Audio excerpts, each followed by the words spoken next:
નમસ્કાર શિક્ષક મિત્રો, સંદીપ પટેલ સર એજ્યુકેશન ચેનલમાં આપનું હાર્દિક સ્વાગત છે।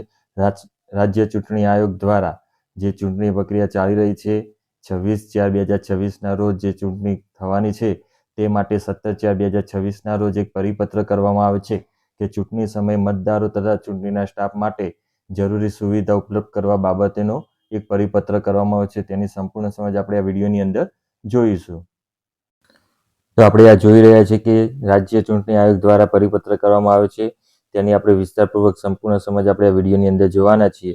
તો અહીંયા સૌપ્રથમ એક સૂચના આપવામાં આવી છે કે આ પત્રનો મુખ્ય વિષય ગુજરાત રાજ્યના 15 મહાનગરપાલિકા 84 નગરપાલિકાની અંદર 250 તાલુકા અને 34 જિલ્લા પંચાયતની અંદર ખાલી પડેલી બેઠકના સંદર્ભમાં 26/4/2026ના રોજ યોજનાર ચૂંટણીના સંદર્ભે આ પરિપત્ર કરવામાં આવે છે, જેનો મુખ્ય વિષય કે મતદારોને કઈ કઈ સુવિધા આપી અને આવનાર કર્મચારીઓને કઈ કઈ સવલતો આપવી તેના સંદર્ભે આ પરિપત્ર કરવામાં આવ્યો છે। તો આ પરિપત્રને આપણે જોઈએ તો અહીંયા ચૂંટણી સ્ટાફ અને મતદારોને પાયાની સુવિધા એપ્રિલ મહિના પ્રચંડ ગરમી હોવાના કારણે ચૂંટણી આયોગે મતદાન મથકો પર નીચે મુજબની સુવિધા સુનિશ્ચિત કરવા પીવાના પાણીની વ્યવસ્થા તેમજ છાંયડાની વ્યવસ્થા, મંડપ વગેરે કે જેથી આ પ્રચંડ ગરમીથી બચી શકે તે માટે મંડપ બાંધી શકાય અને શુદ્ધ પાણી પીવાનું પૂરતા પ્રમાણમાં મળી રહે, કારણ કે ગરમી પુષ્કળ હોવાના કારણે કોઈપણ મતદાર અને કર્મચારી કોઈપણ વ્યક્તિ બીમાર ના પડે તે સંદર્ભે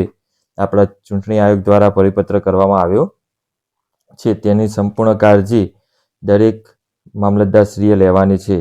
તો આપણે જોઈએ તો બીજી કઈ કઈ સગવડ, તો આરોગ્યની સુવિધાની માટે મેડિકલ સપોર્ટ માટે ORS તેમજ મેડિકલ ટીમ તૈનાત કરવાની લૂ લાગવાની ઘટનાને તાત્કાલિક મદદ મળી રહે તે માટે, તેમજ દિવ્યાંગો માટેની સુવિધા, તો દરેક મતદાન મથક પર એક દિવ્યાંગ ડિસેબલ એટલે કે મતદારો માટે વ્હીલચેરની સગવડ રાખવી ફરજિયાત છે અને આ દરેક શાળાની અંદર આપણે આવી દિવ્યાંગ માટે વ્હીલચેરની સુવિધા કરવામાં આવેલી છે।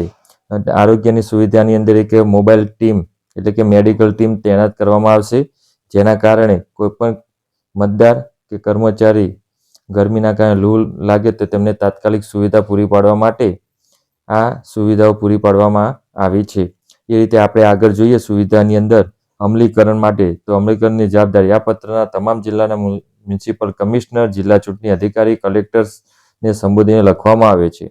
રાજ્ય ચૂંટણી આયોગ એટલે કે સચિવ RG ગોયલ દ્વારા આ આદેશ જારી કરવામાં આવે છે। આમાં 2009ના જૂના પરિપત્રના સંદર્ભ આપી જણાવવામાં આવ્યું છે કે આ સૂચનાઓનું કડકપણે પાલન કરવાનું રહેશે। જેથી 26/4/2026ના રોજ તો ગુજરાતના દરેક મતદાન મથકે આટલી સુવિધા પૂરી પાડવા માટે ચૂંટણી આયોગ દ્વારા પરિપત્ર કરવામાં આવ્યો છે।